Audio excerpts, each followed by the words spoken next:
The video itself, I don't remember the content of, which is exactly why it got me thinking, because it was a really good video.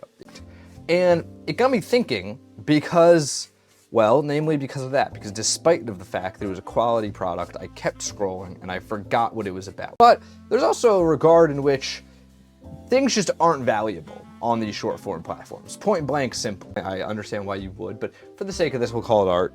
Becomes valueless when there's an infinite amount of it, right? Because I do think there's a genuine argument to be made that when you allow all this art to you know, all these pieces of content to be made and be consumed at that rate, I think that there's an argument to be made that genuinely is just the value of it's gone, right? It's never gonna stop being sweet though. And that's what I think is so interesting about art. No, not necessarily, but it'll lose its flavor. So why is it that this infinite material of creativity or art, whatever we want to refer to it as here,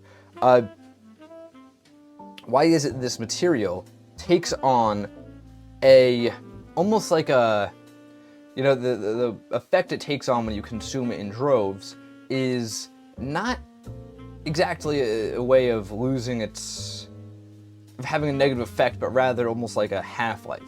And I think that's good that we experience it every day, because I think it's very useful in looking at something else like life, right? I think there's something to be said within what we're discussing here in that lens, because I think that